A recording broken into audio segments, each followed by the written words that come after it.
पाकिस्तानी अगर माहाना 40,000 जमा करें तब भी साल भर में फोन वो नहीं खरीद सकते। ओके, तो अगर इतनी सेविंग भी हो रही है तो ये वाला फोन नहीं आएगा। Know that if this guy in Moscow doesn't get serious about peace talks, I will slam secondary sanctions on you of 100%. If you go into should you buy from a source 1 or should you buy from a source 2, we have been clear from the day go that we will buy from wherever we have to. This is a very, very hard response that India has given. बोले यार तेरे को जो करना है तू कर, तेरे को जैसा करना है कर। अब मार्क रुट जो है यूएन नेटो के जनरल सेक्रेटरी हैं, उन्होंने ब्राजील, चाइना और इंडिया को कहा है कि हम आपके ऊपर अमेरिकन सैंक्शन लगाने लगे हैं। ये मेरी समझ से बाहर है। बजाय बच्चों को आर्टिफिशियल पढ़ाएं, आर्टिफिशियल इंटेलिजेंस पढ़ाएं। इसमें अमेरिकी आशीर्वाद का पूरा अमल दखल है, वरना वो जुर्रत नहीं कर सकते। इनका तो काम बनता था, जंग रोकनी नहीं चाहिए थी। अच्छा, जो जीत रहा था जीता जाए। इनको चाहिए था कश्मीर आजाद करवाते इनसे। इनको बोलते कश्मीर आजाद होगा तो हम लोग जंग रोकेंगे, नहीं तो नहीं रोकनी। अमेरिकन स्टेट डिपार्टमेंट ने PRF को एक टेररिस्ट ऑर्गेनाइजेशन करार देके आगे रखा है। That is again a huge diplomatic victory. लेकिन वक़ार साहब ट्रंप तो भी मुज़ाकरात की बात कर रहे थे। देखिए यही तो वो मुनाफिकत है। मैंने आपको क्या मिसाल। सोना जमा करने वाला 7वां बड़ा मुल्क इंडिया इतनी बड़ी मिकदार में इसे क्यों जखीरा कर रहा है? ये जो धमकियां दे रहा है हमें नेटो सेक्रेटरी जनरल, जो इंडिया से कह रहा है कि नहीं आप पुतिन को फोन करो, ये करो, ये करो, ये करो, ठीक है। ये आदमी था जिसने ट्रंप को डैडी बोला था, पता है? आप खुदा के वास्ते उनके साथ पंगा लेने की इस वक्त जरूरत क्या थी? लेकिन वो हमें समझ आती है। इस गलत फहमी मत रहना कि you can threaten India and you can say that this will hit you very hard. Let's see.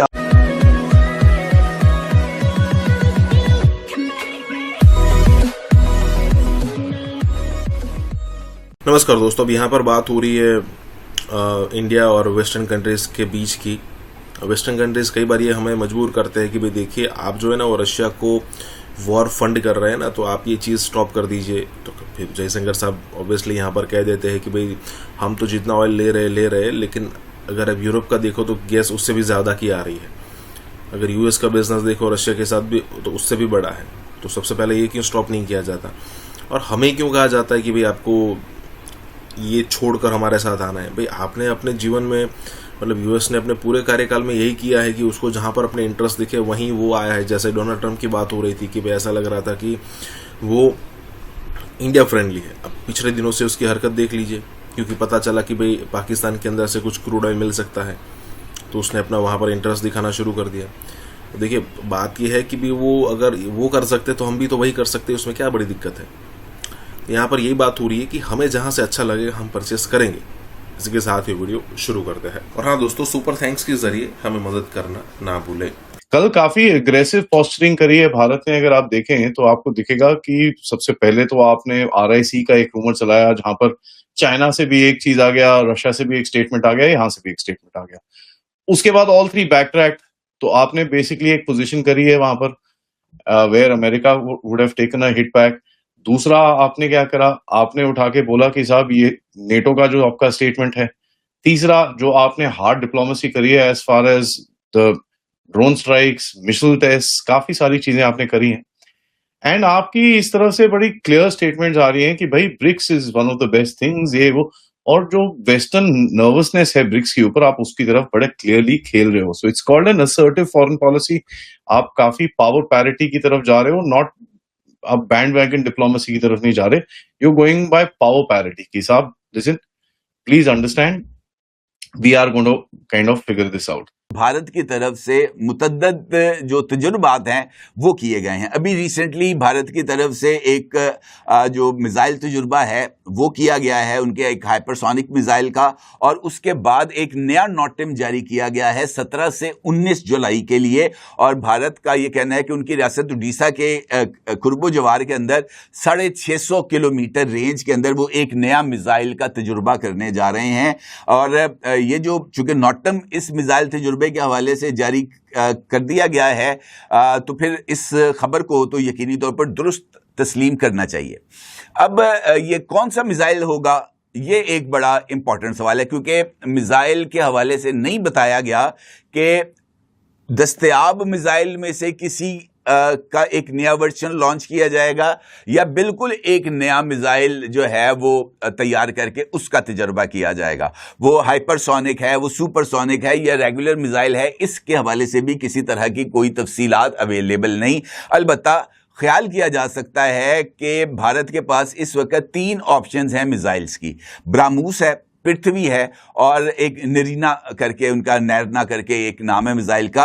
और इन 3 मिसाइल्स के बारे में ये बात कही जा सकती है कि इनके अपग्रेडेड वर्जन्स को टेस्ट किया जा सकता है। ब्राह्मोस मिसाइल के जो तजुर्बा था, ये हमने रियल टाइम वॉर के अंदर टेस्ट भी किया, जब ब्रह्मोस पाकिस्तान की मुख्तलिफ एयर बेसिस पर फायर किए गए थे और उनको किस हद तक पाकिस्तान ने उनके GPS सिस्टम को जो है उसको कंट्रोल में लेकर उन मिसाइल्स को न्यूट्रलाइज किया था, ये हमारे सामने है। स्काल्प मिसाइल को पाकिस्तान ने किस तरीके से न्यूट्रलाइज किया, इसके तो डंका बज रहा है पूरी दुनिया में।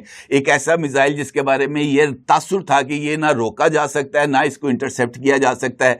पाकिस्तान ने स्काल्प मिसाइल को ना सिर्फ रोका बल्कि जनाब उसको भी न्यूट्रलाइज करके नो मैन्स लैंड पे गिरा दिया। तो ये बड़ी कैपेबिलिटीज हैं पाकिस्तानी एयरफोर्स की, पाकिस्तान की इंटेलिजेंस की, जिन्होंने इस पूरे सिस्टम को डेवलप किया।